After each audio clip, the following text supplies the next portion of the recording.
What's up, everybody? Welcome to your Uncharted 4 Thieves and Spoilercast. I'm one of your hosts, Greg Miller, alongside the Pride of Long Island, Colin Moriarty. Go Islanders. Hey! Over there, the Pure One, Tim Geddes. Let's do most. How you doing? Good. I like Everybody's that. excited? I like the noise you hey? made. Yeah? Oh, yeah. The Islanders get me going. Yeah. Ahoy. The pirate stuff. Yeah. Islanders, there's No, pirates.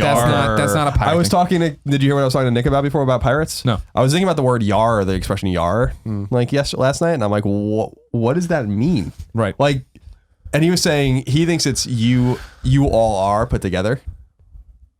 Okay. Or you are. Do you know something there's like no evidence ever of a pirate having a parrot?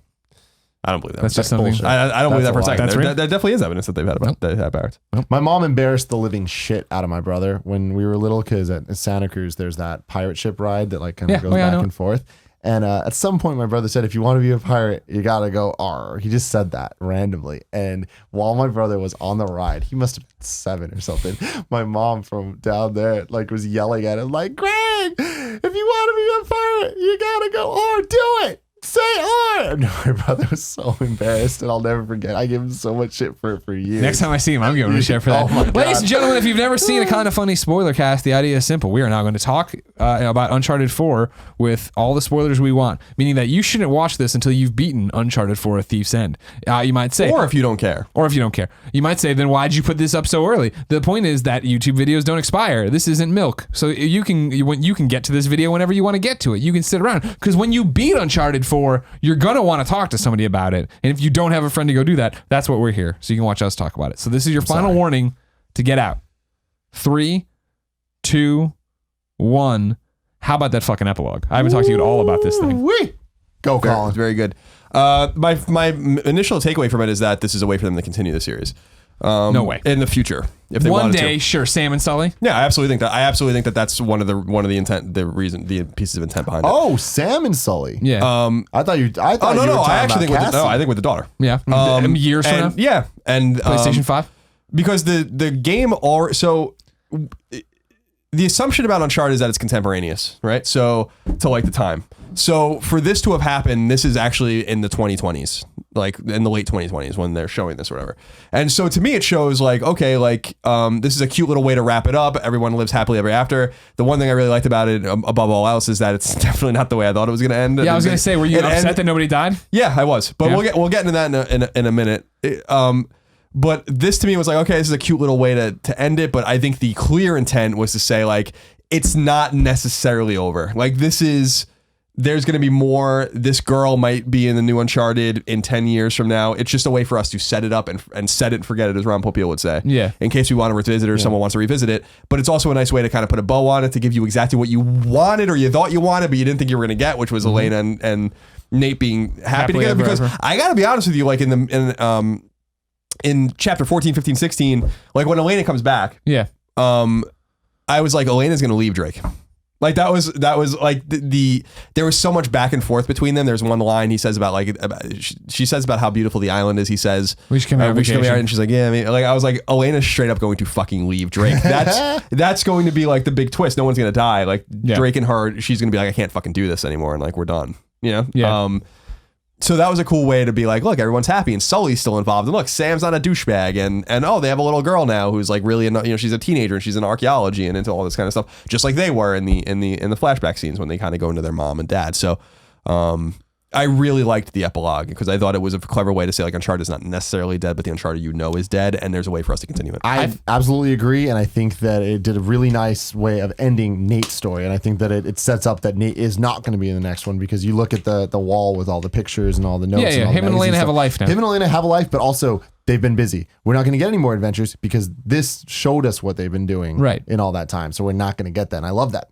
I agree. I think it's definitely the end. I mean, yeah, it's open that in 10 years they could do it, and that will be awesome. At PlayStation whatever experience 2016 or 2026 they come out and it's fucking Cassie's story or whatever. That'd be cool and fun or whatever. But I think it's just a happy ending of like how it all ends.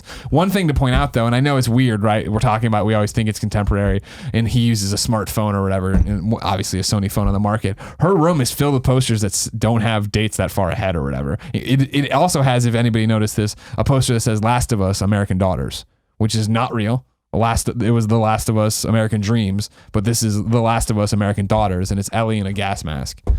No idea what that means. If it's just a neat little nod, maybe it's just a nod to the fact there are now 2 daughters in the Naughty Dog world or whatever. But yeah, I see that. It was awesome when, you know, Nate says to Elena a second time outside of their new business or whatever, like, I'll play you for it or whatever. And like, and then they come in and I'm like, where am I? I'm looking at this TV. I'm playing Crash again, but why is there a surfboat? And when they stopped and turned it around, it was the daughter and the dog. I was like, holy shit, is that awesome? Chills, man. Yeah. It's so good. I talked about this a lot in our review discussion, but I had to be careful about spoilers and stuff. I feel like this game did such a good job from a meta level of storytelling where it was speaking to us as people that have played these games and have people that know about Naughty Dog's history and know all this stuff. And constantly we're being beat over the head with not so much it's old man Drake, but more so Drake is being brought back to do adventure again. And it was kind of this meta thing of like, what are they going to do? How are they going to top those action set pieces? I don't know. We're doing this again. And every time you go on an adventure, that whole bit at the end when it's him and Sam talking and he's like, dude, like you never feel fulfilled afterwards. Right. You always want more. It's like, that's such a beautiful thing about the game experience where it's over. I want more right now, but I know it'll never be Uncharted 2. I will never have that train sequence again. But I think that's a good thing. I think that they're obviously very aware of it. And that whole Crash Bandicoot thing, my God. Well, I mean, the game's built like from a meta level in such an interesting, awesome way. And the fact that by introducing Sam, we get to introduce a new everyman, a new vessel for the player. If you haven't played before, he can say all that stuff. And then if you have played before, you are Nate. And so there's this weird juxtaposition of like being guys who have played it, you know, every one of these games, to be Nate and get to be in on that joke of Sam being like, when they're running around and getting shot, he's like, is it always like this? And he's like, no. Because in your head, you're like, yes. And he's like, no, maybe. Yes, it's always like, and it's like, that is so great. And it's the same thing of like why the attic scene I loved so fucking much, of getting up there and being like, going through all your notebooks and all these adventures and reminiscing about everything, seeing the fucking box for Golden Abyss with a note on it that says send it to Marissa or whatever. It's like, fuck yes. And then to pick up the gun and like the music go and he's like, so cool. He's playing with it in his own head. I'm just like, come on, ammo. Da, da, da, da. I was like, fuck, this is so great.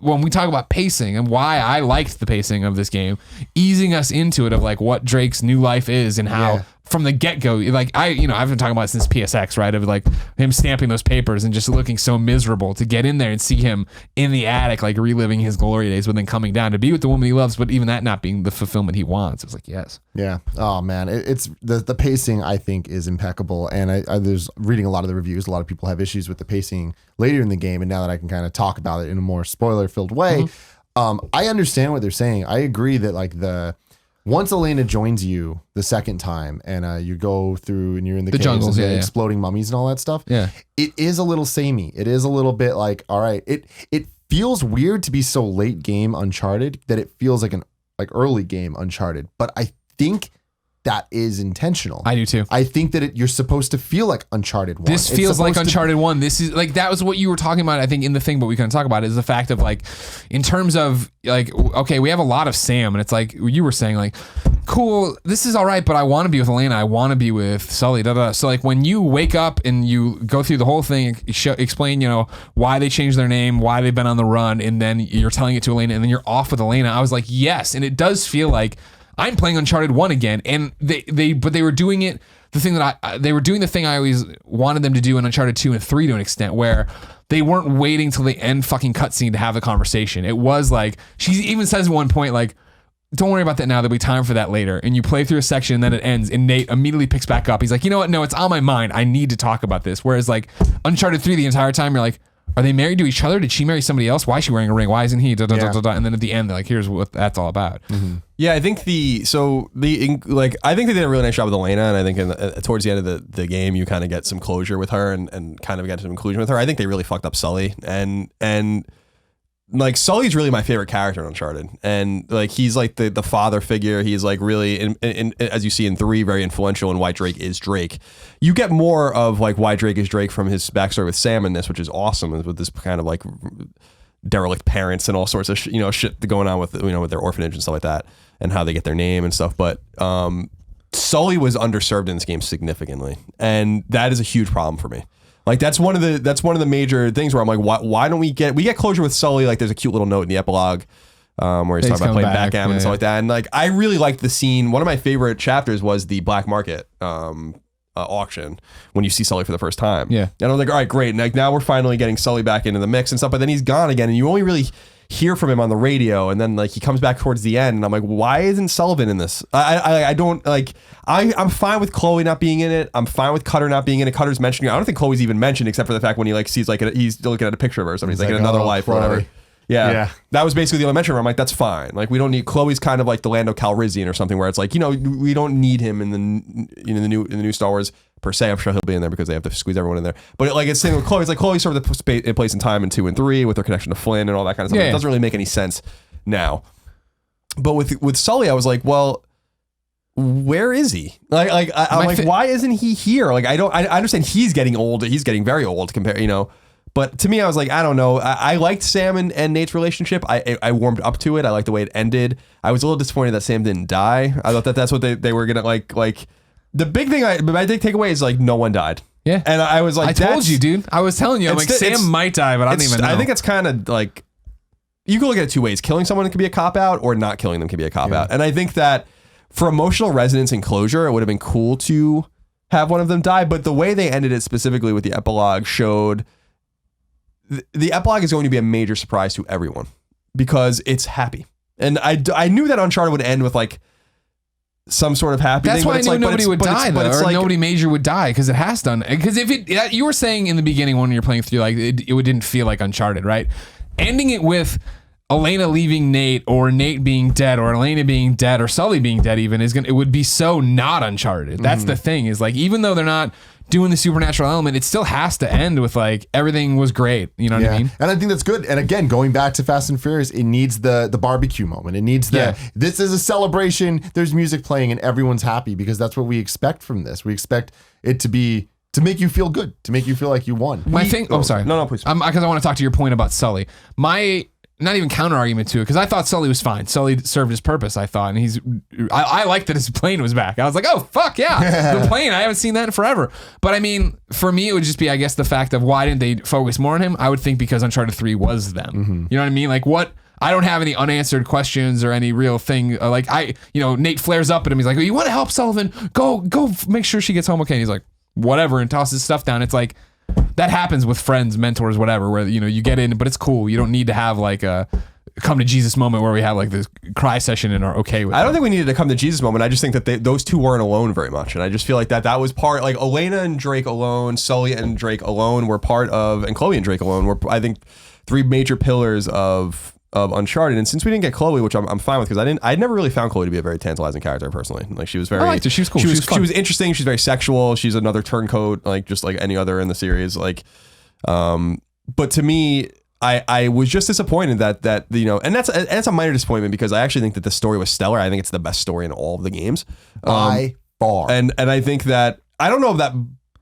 I think there are components of other games, like I think 3's Young Drake moment, I still think is one of the great moments in the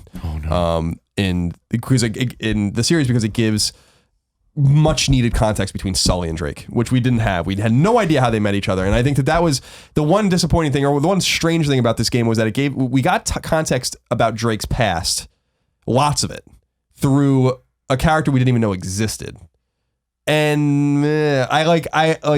Sam was a great conduit to get that character out. I thought Sam was an interesting character. He's a very dynamic and explosive character in his own way, but I also wasn't married to him. And that was the one thing where I was like, okay, you're throwing this character in and I'm supposed to care, but when he looked like he was going to die on the pirate ship after you kill Rafe or whatever, I was like, well, okay. Like I like if that was Sully, I would have been like, no. Like, don't.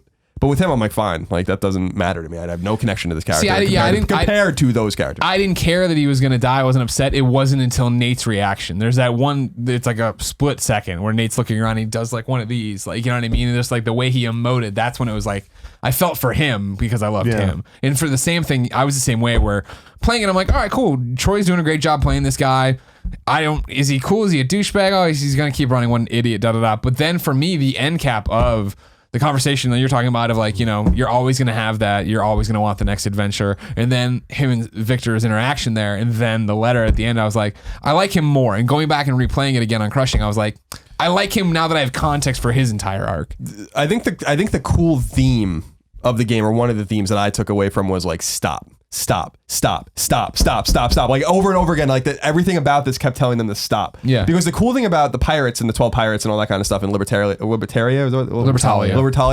is it was founded by this group of pirates, but it's not only about them, it's then about the people that tried to find them, right? Yeah, all these other people with the letters, and I broke my leg. And then it's about you finding these people dead all over the goddamn place. Not only the pirates, but then the people in the 1800s. Right, like so, like the Libertalia is founded in like 1720s, and then you're finding letters from the early 1800s of these explorers, and over and over again until the very end, you're finding them just flayed everywhere, dead. Yeah. And then Sam's rather overt, like he's insatiable, he can't get enough of it. Then you go back and realize their parents were the same way. Then you realize like, and so like I thought that was a very clever theme to be like, enough, like we can't do this anymore. Yeah. And I thought that was, I mean, that's what I took away from it. I don't know if that's like what the intent of. Oh, sure it was. But like, it was so on the head and like on the nose, and I was like, that's fine because. Yeah. Well, yeah, Nadine points it out at the end, right? Like they're like these two bodies. And Rafe's like, what? What about them? But even the letters, even like the connection between like the pirates and then the later explorers and then the parents and then Drake and then his brother, like the through line is that they're playing with fire, that like they can't keep doing this, and that Drake needs to learn that he never walks away from this with anything but his life. Like he never got rich, he never.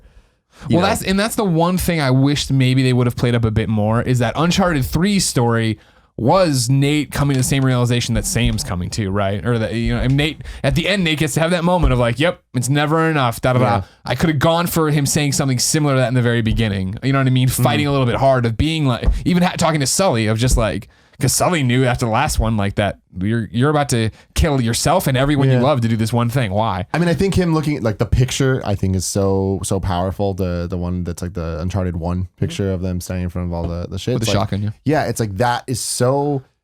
That inspired him. You know what I mean? It's like, yeah, he might be there. I think he didn't do it in the beginning of the game because he was in the attic and because he saw all that stuff. Sure. And I think he was definitely yearning. Him lying to Elena, to me, I was like, this feels wrong. Yeah. Like this feels really weird and off. And it's I think that they did it on purpose to say he isn't totally over it. You know what I mean? Yeah, like totally. at all. And I think that's why it wasn't until the end. Him saying it to Sam, I think, was just as much saying it to himself as he was to him, you know? Yeah. I liked Sam a lot. I agree with you that him being there in the beginning, it did feel super like, all right, so now there's this character that's his brother and you had no reference to it. Granted, we've only spent, 40 hours with these characters, period. So it's like, it's not like it's that much time to introduce his entire life and everything. Right.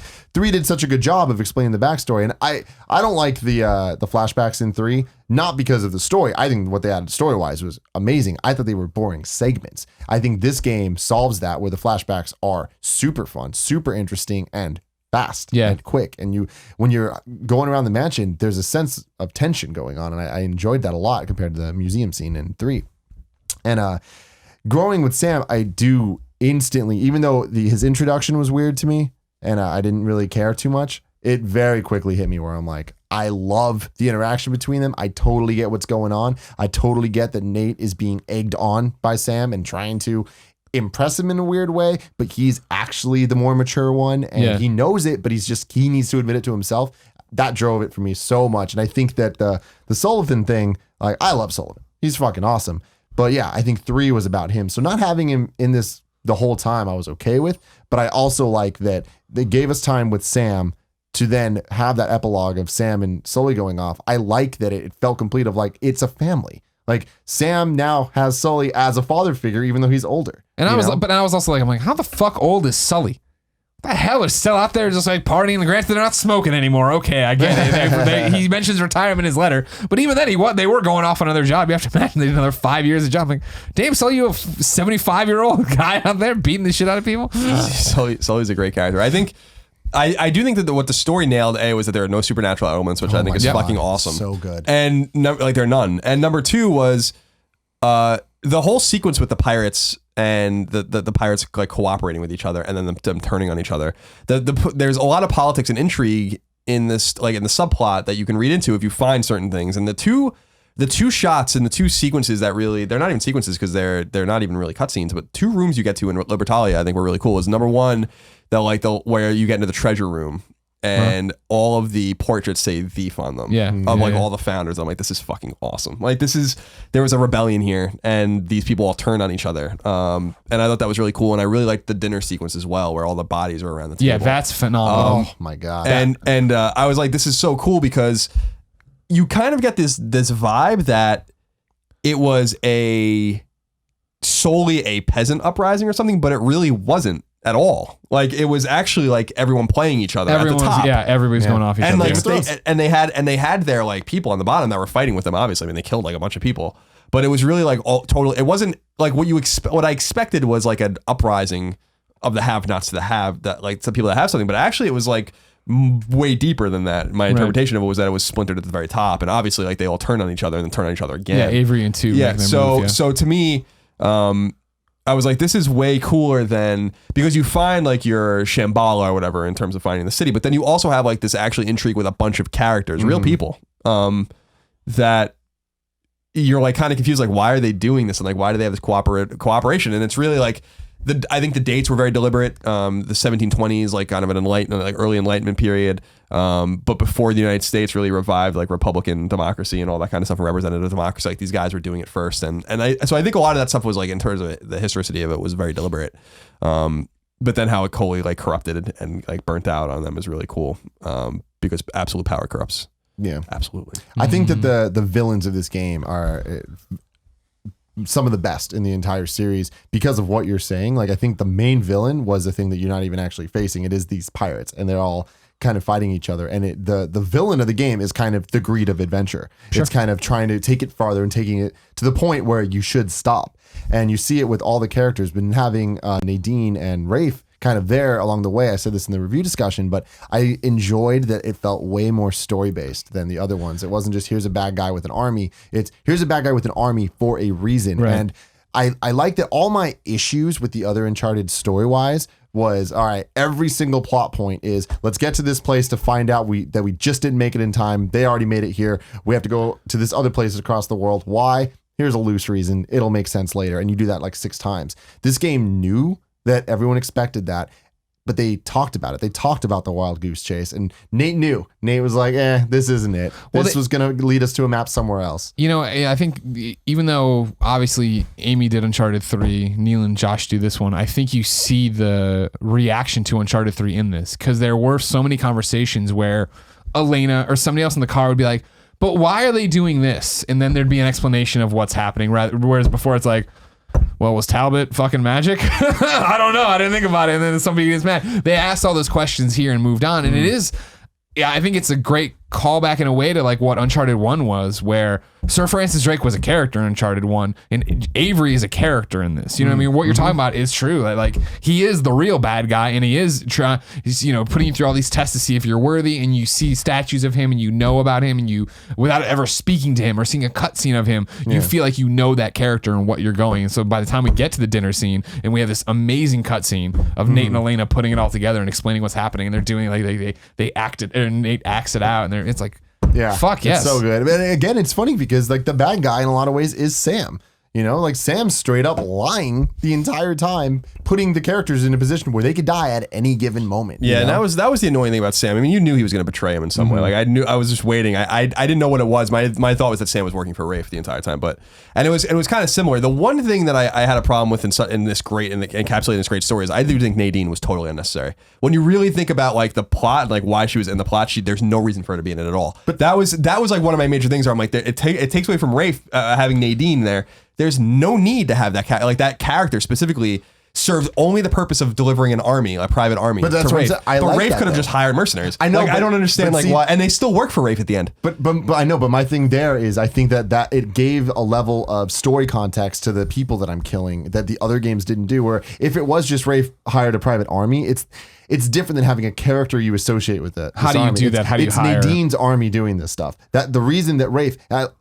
If it was Rafe with an army, even though it kind of is that, I think that it kind of cheapens it just then, it's a guy with money with a lot of things. Rafe is just a dude with money that just wants Nate's legacy. That's it. That's the whole thing is I think it actually makes Rafe even stronger, spineless villain. And the fact that he can't even do his dirty work, he doesn't even know how to get an army. He just partners up with Nadine to do this so that he can keep going on his thing. Yeah, I don't know. And be this spoiled brat with his fencing. I see it differently, just in the sense that I was fine with it, where I was like, Nadine is the conduit by which the army is delivered to Rafe. I'm like, all right, so that's the reason she exists. She's really not in the game that much, and I don't really like. Sully has some tangential connection to her. They don't even really say what it is. Just been in the same circles. Yeah, forever. and then she's like, she's in it for like maybe 15 minutes, right? Like when you really think about it, she's like not in the game. And to me, I was like, okay, so I was fine with this until the very end when they're outside of Avery's ship in like that lagoon.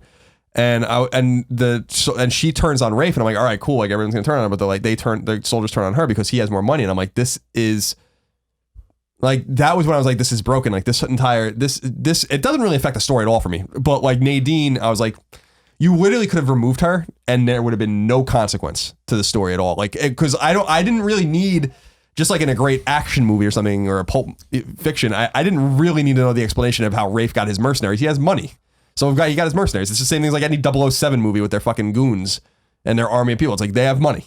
Like okay. We don't need a Nadine character. So I felt that was weak. I felt like it took away from Rafe, because like anytime, like Rafe's an interesting character, like an interesting villain. I still think Marlowe is probably the coolest villain in all the games in my opinion. But because I feel like she has a way more interesting motivation and is way more sadistic because she's not just a psychopath, which you see in the Cutlass fight scene at the end, that he's just nuts.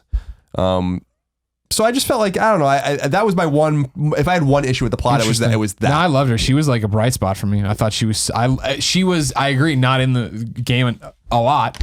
And when she was though, I was like, all eyes on her. What is she about to do? Because she was just fucking awesome. And be like when she, it's been, we've seen at PSX or whatever, but the initial fight scene with her and Drake, when she comes in and takes her shoes off, you're like, oh fuck. Yeah. And then when it's her, Sam and Drake versus her, you're like, fuck yes, this is awesome. And I disagree, just in the sense that I think she was necessary, and her being out of the game, I think in a lot of ways would be inconsequential, but I think at the very end, she's the one that walks away. She's the one that she's like, I'm here, you guys can fight, I'm done. And I think that was necessary to show how crazy these people are, to show that Rafe is doing this because he will do anything for the legacy.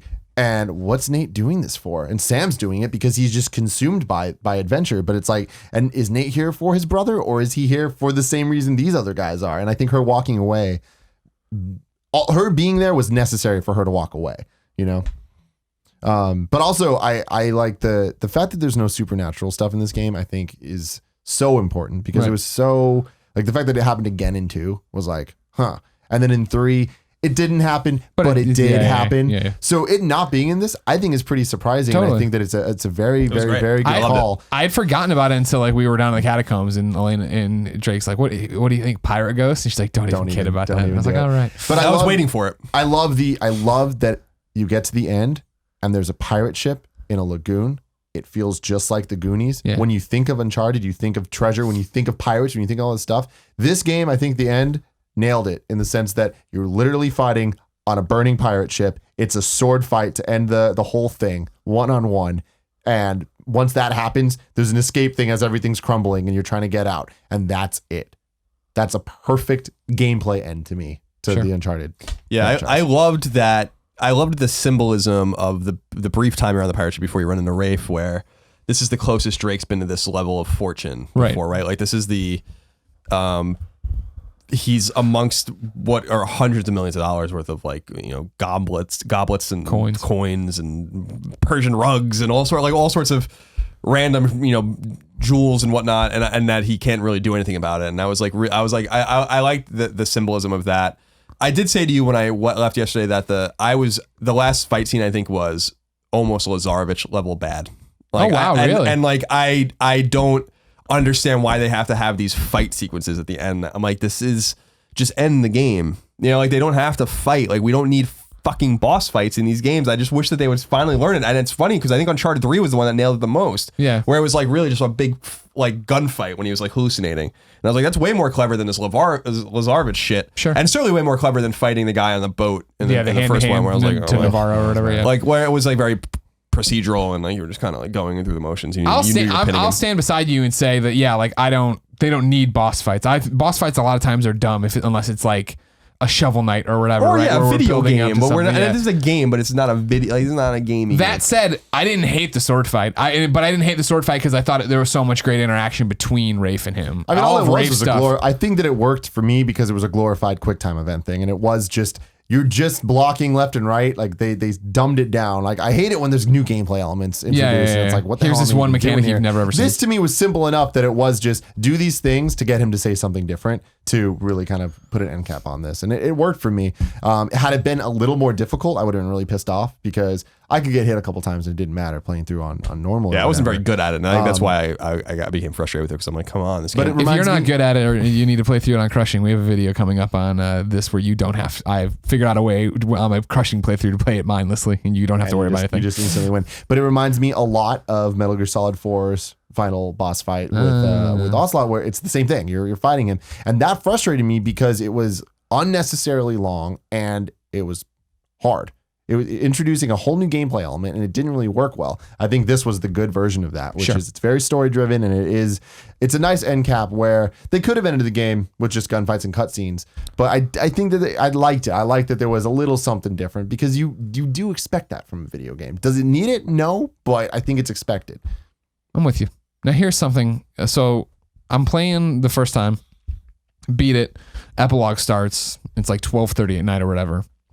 And I'm going through that whole house, fucking room by room, book by book, interacting with everything I can interact with. Mm-hmm. I did a thing where I walked up to the fridge, downstairs and took a screenshot because I couldn't get close enough to see all the notes, but I eventually figured out how to get the camera there. But there was a moment, there was like a brief 5 to 10 seconds when I stepped outside and I was like, wait a second, holy shit, is this thing really going to lead into The Last of Us? Because like I had such vibes of The Last of Us, and then because it was this weird thing of like, where are they? It's just like the intro sequence. Exactly, where are they? And and like when I stepped outside, and then I was like, fuck, are they gonna roll up real quick, drive up, and be like, okay, get in the house, something, and like what? And I was like, oh my! And then when you opened up Nate's office or whatever, I was like, what the fuck's in it? And then it like passed, but when you hit the sand for the first time, I was like, fuck, are they really going to tie it all together? That would have been really cool. I would have loved that. It's such a stupid fan service thing. That would have totally been a Batman v Superman thing of like some people would have been over the moon and other people would have been like, you just ruined Uncharted. Yeah, you just ruined for this. sure. But I would have loved that. Yeah, they couldn't have gotten away with that. No, yeah, I don't know. I don't know whether I would have actually really liked that or not. I like that they're separate, but yeah, they're not technically separate actually because Uncharted 3 does break the wall. There's one reference to a fungus. That's all. But yeah, I oh well, actually, it's a spoiler cast. There's also a Firefly dog tag as one of the treasures to collect. Yeah, I think that the one thing, speaking of the collectibles, that I think was really cool that I'm surprised that they haven't elaborated on a lot in Uncharted until now was the amount of collectibles and kind of the usefulness of finding things in the environment, which is what I think that another thing that they learned from The Last of Us in our review. We talk about how The Last of Us is all over this game. It is. I mean, it's obvious. And I'm not talking about in literal terms. I'm talking about, just in terms of design. Yeah. And the collectibles in Uncharted were always dumb. They were just treasures that were glowing. You shoot them off a tree, or you go pick it up, and then you get the little the noise, and then they might unlock some skins, or you get some trophies. In this one, the treasures were there. It's like 109 of them. But I also really enjoyed how like there's letters and kind of a lot of environmental storytelling that The Last of Us really nailed. And I think that that's what this game did really well. Uncharted wasn't always the dynamo of environmental storytelling that it became in this game that I think is a direct product of The Last of Us. 100%. So there's a lot to really enjoy. Being in like Libertalia reminded me a lot of being in like abandoned cities in The Last of Us when you're just walking around. You don't really know what the hell's going on. You have all the time in the world to look in every corner, which is why the game took me so long to beat, because I was just like really fucking dilly-dallying, like looking at everything. And I think that's the way they kind of want you to play the game. But I really do have to commend them for that, because there's a lot of extra information to be garnered from really taking your time. Right. More than in any of the other games. If you really looked and explored Uncharted 1, 2, or 3, you're really only doing it for treasures, and that really only was going to work for you if you were a completionist or a trophy hunter, or if you wanted like some unlockables. Otherwise, you could just run right through the game and you're not missing anything. But if you play that game, if you play 4 the way you played 1, 2, or 3, or Golden Abyss, then you're going to miss out on all sorts of shit. And I think that that's like one of the really cool components of the game, is that it's a more thoughtful, slow, even plotting game, and not in a bad way. And so I think there's a lot to learn. I like the optional dialogue things that are in the game where the bubbles pop up in the little ellipsis, and you can click triangle, press triangle, and go talk to people. So I think there's a lot of reasons to slow down in Uncharted. You're doing yourself a disservice not to, because I think the game is littered with those Ishmael moments from Last of Us, right? Of like, we all loved that narrative, and you talk about it all the time of like finding that first note on the boat and then traveling all the way to like where everybody's dead. And that happens here on a bunch of different things, whether it's you're finding letters and then you finally find the guy dead who's like written his last letter to his family, or he's talking about his fight with Avery or whatever. But then especially the whole mansion sequence flashback, your second flashback, which is an amazing sequence, one of the great sequences of the game. When you're going through there and like, I convinced myself at some point that I was like waiting for somebody to come out and get us, and then when nobody did, I was like, I think we're probably are alone here. And so I'm going and I am picking up all these notes and reading about this marriage that's falling apart and this woman who's sacrificing her family to continue to go out on these adventures, and to see like her husband's like last ditch effort to have her involved with her child's life, and then the next one which is totally cold and cut off, and then the note from, I think it's the son, right, or maybe it was the child, saying like, don't even try to send my fucking daughter money. You're not part of her lives. Don't write to me again. It's like, man, this woman did, go through all of this, obsessed with being Drake. And there, another one too that I gave myself 5 seconds, 10 seconds of, when I'm exploring that house, I'm like, holy shit, is this going to turn out to be Croft Manor? And like they just did something totally fucking cool there too. Like it's just a weird, why do you want all these crossovers? Well, first off, I don't want them either way. But like Last of Us, I would not have wanted. You could have gotten away with Croft Manor. Not before now that you know the context of what's happening there. No, that doesn't make sense. But when I was like, we're just exploring a treasure. Who the fuck else in a giant mansion has these Ming Dynasty vases sitting out and all this other stuff? I was like, what other video game character would do that? Yeah. And I'm just talking about at the end, because in my head in the very beginning, not knowing what's happening, it would have been like, we get there, we get whatever it is, and then it's like we motor out, we go through a gate, and above it says Croft. You know what I mean? Just like a dumb Easter egg thing, not like little Laura comes out and is like, hey, what are you guys doing? You know what I mean? But yeah, there's so much cool fucking story stuff to get into that isn't just given to you. Yeah, now, I mean, speaking of that, the Easter egg that's not an Easter egg because it's completely in the story, hands down, my favorite moment in Uncharted history, Crash Bandicoot. Another video up on YouTube.com. Holy shit. Oh my God. I mean, that was something that's the type of shit where we talk about though. Oh, what if The Last of Us was part of it or whatever? I think this is the classy route. This is the way you do it. And it could have not been. This could have been corny as all shit. Well, that was the thing when they like, I'm playing that, I was ahead of you. And so like I'm playing it and let's play this television game. And they turn on and it's the PlayStation and I'm like, oh, that's cool. I'm like, it's a cheap pop, but it's cool. That's fun. And then when it went Crash, it was like, what the fuck? Like, and it was like, the world will lose their mind playing this. And that's when I hit you up and I was like, when you get to this point, record yourself. Yeah, you were like, when you come down from the attic, start filming yourself playing. And I was just like, in my mind thing, I was like, all right, I assumed it was a death. I thought that was where a death was going to happen or some huge event that you wanted my like reaction to. Yeah. Did not expect that at all. And even when I saw the PlayStation, I was like, oh, okay. I had the same reaction. I'm like, this is cute. This is cool, whatever. And you can see me on video. I don't freak out about it. Like even when the PlayStation, I'm like, oh, that's neat. But when the Crash logo comes up, I was like, I just can't believe this is real. Well, it gives a lot of, like, first of all, the cool thing about this is that Sony doesn't own that game. So there was a lot. So we were talking about, this goes back to like PlayStation All-Stars and a lot of stuff about like the cooperation between Activision and Sony and Crash Bandicoot being kind of dormant and what they're going to do with it. Sony had to get permission to use this game, which I think is one really cool and a nice little throwback to Naughty Dog's own lineage and to PlayStation's lineage as well. But it also gives context as to why people were wearing Crash Bandicoot shit and why, it was not what we expected. I think that it was a nice little way to tantalize and tease the PlayStation audience in a way that they didn't expect it, because obviously no one expected that this was going to happen, because it would have been way easier for them to do Jak and Daxter or something like that. Like they actually had to really go out of their way to do Crash Bandicoot, right? So it's like, because Naughty Dog made these games, but these were not published by Sony. These are not Sony IP. Mm-hmm. So, and this was before Naughty Dog was even owned by Sony.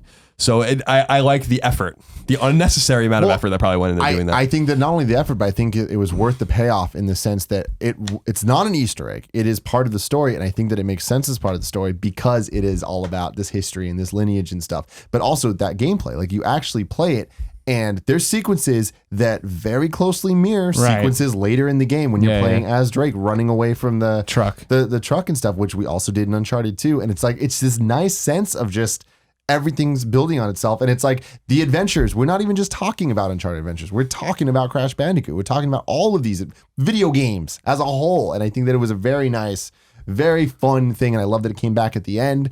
And it's like, again, could have been so corny, and it wasn't. And their dialogue made it even better. Sure. Them talking back and forth while you're playing, and like it made the relationship feel even more real. Like we keep talking about Last of Us being all over this game. Man, this wasn't I feel like this was an Uncharted game, but it also wasn't the old Uncharted. This is Uncharted and Last of Us if they fucked and had a beautiful baby. And that's what this is. And I could not ask for anything more. And I think that all the little choices you get to make here and there. That was something I want to talk about. Colin, you were worried about those coming up. What did you think of the dialogue? No, I stuff? mean, I in hindsight, it's confusing why they even showed that at all. Because it's like literally only a few times in the game, which they said it was going to be. I mean, that's what Neil just said. But it seemed like it was totally unnecessary. If anything, I'm like, this was weird. You know, like I don't understand why this is even in like. It's like 3 times I think you even get to do it or something. Yeah, like that. well, it's obviously the first time to tell. Well, not even the first time, I guess. The first time talking to Elena. Because he's drifting off thinking about adventures, and she's like, "What was I talking about in Bangkok?" Yeah, which I thought was good because it was one of those things of like it puts us in his shoes of I'm not listening, but I love you. It puts you in the relationship. And then the Sam thing again, which I think that was the PSX demo, and I still think that it was what I thought it would be of like, this is your final adventure. Where would you want it? Which memory do you want to choose? Not to mention that we just showed you all the memories in the attic. Like, which one would you want to talk about? And then, I can't remember There was one with Nadine. Right. Yeah, that was just being funny. That was just being funny, right? It was like sarcastic, it makes stupid. You feel like Drake, and just makes you feel like you have a little bit of control over it. Yeah, I appreciate it. I mean, it's not as big of a deal as I thought it was going to be. But the Uncharted games were never about agency. But like, this game became more about agency just in the way you explored it, which was the same way that The Last of Us became about that as well, of like how you're going to do things. And like I said in our review, like it was what I appreciated, but what was both frustrating and that I did appreciate was that like there are entire parts of the maps you can miss. Like these games, like it's hard to overstate how much bigger this game is than the other Uncharted games. Just geographically, it's way fucking bigger. Everything's way bigger. Especially when you get to like Libertalia and stuff like that. Like the map's huge. And I love Libertalia. I feel like it was well designed in the sense that you backtrack a little bit through it, and it started to feel familiar in a fun way, not in an annoying way. Yeah. In the review, I was saying how my least favorite parts of the games were the more open stuff. The thing that we did with in the car that we did in the Let's Play, wasn't super thrilled about it. I thought it was maybe a little bit too open for what I like to do. And my least favorite scene in the whole game was the boat sequence. When you're going from island to island and you find like the arrows. It was the closest I got to being frustrated. Interesting. Playing the game. Still loved it, but compared to everything else, I thought it was a little too slow. Okay. That was when the pacing wasn't perfect for me. I like the slow moments that the car, because the people talked. If they weren't talking, it would have been a different thing. But the fact that we get more of that chatter, and I'm in it for the relationships. I mean, hats off to, I mean, I got a million different things we've talked about, but I mean, especially in this, the fact that I never got frustrated playing of like, where the fuck am I supposed to go? And I feel like there were always Uncharted where it was like, what wall am I supposed to climb? What is going on? And like the worst it was is like on my second playthrough, I got to where I'm like, I remember I should get out of here. Oh, the rope. Fuck. Okay. And then that was it. You know what I mean? Yeah. I'm trying to think of what else we're missing here. I thought it was such a complete experience overall, and I love again the pacing, and the one thing that I think people are going to talk about is what is the moment, and it's hard to nail it. And I was saying earlier, like I don't think that this game has the train or the boat or the this or the that, but I think that as a whole it is a better experience than those because it's consistently paced very well. And we talked about the E3 demo they showed where during the crane sequence, that sequence is fantastic. It is amazing and it is exhilarating. The thing that we couldn't talk about in the review discussion was the clock tower. Oh, right. Clock tower was one of my favorite moments in that game. The clock tower and the building collapse. My favorite moment was the building collapsing in Libertalia, like towards the end. When the final confrontation with Nadine, right when it builds up to Sam betraying you or whatever. Sure. I just feel like that was such a perfect sense of just like events happening back to back to back that felt story related, but the gameplay was also fun and it was also very exciting and stimulating. There was a lot going on, and I think that and the crane thing and the clock tower were next gen Uncharted, and those were the moments. Besides just the graphics throughout the whole thing, those are the moments that I'm like, damn, this is very familiar to things we've done in Uncharted 2 and 3, but it is really taken to the next level. And like, you're not just falling through the floor, you're falling through the floor and there's clock things falling out around everywhere. And you're falling while then having to jump and do all sorts. It feels more like playing a movie than Uncharted ever did, and it already did. Right. So true that. Colin, anything else? No, I don't think so. I think that bravo to Naughty Dog. I think that it's a fantastic game, and really starting to think more about it, like really getting to digest it. I think it's probably the best Uncharted game. I don't think it's as good as The Last of Us, but it's like saying like which masterpiece is the best masterpiece. Yeah, of course. I don't understand how they keep doing it. Must be a lot of pressure to keep delivering like that. It makes me more excited for The Last of Us 2 because I just think that the games are going to keep getting better as they learn more and more about what they're doing right and wrong. And I think that Uncharted 4 has very little wrong with it. And I think that we say that even as we hold it to a higher standard because of who made it, sure, and the series in which it harkens from. So I give them a lot of credit for, the plot, specifically the character development. Even though I want Sully to be in more, and even though I think Nadine probably didn't need to be in it at all, I think overall, I think it's a very well executed, very finely written. The little things are all there. The little things are all right, and must play. Agreed. Yeah. Ladies and gentlemen, what did you think of Uncharted 4: Thief's End? Let us know in the comments below. Of course, I usually tell you to share these videos. Don't share this video unless your friend wants to know it. Don't be a dick and go spoil things in comments for other people. Let everyone experience Uncharted. Go watch our videos. Well, when do you want to put up the boss fight? Should we put that up with everything else? You think? That one morning when this goes live? Because this will go live. It'll be the filter Let's Play. It'll be something else. Uncharted. Oh, your reaction to the Crash stuff. Yeah. We could put it up the next day. I was thinking that might be. Because give people some time. If you think about it, there's going to be people playing through the game and they're not going to beat it in one sitting. Yeah. Like I saw Neo after other people talking about, are you going to beat it one sitting? And I was looking, I'm like, no, you're not. Some crazy people will. There will be a few people. Sure. I think this game is definitely longer than don't play it like that. Really, I'm really so happy that I savored it. Like I really took my time with it. I had to rush more than I wanted to at the end, but I'm glad that I didn't. It gave me time to think about it. Like I really implore people to take a week, play it like a few hours a night, and see like what you think of it that way. I think it's a more effective way to play, unless you're really afraid of it getting spoiled. But true, which you should be. So. Also true. Just play it however you want to play it. How do you play games? Don't listen to him. Don't listen to me. Don't listen to Tim. Be your own person. Especially. Also, take a shower. What's wrong with you? Yeah, I need to too. I'm stinky right now. Until next time, it's been our pleasure to serve you.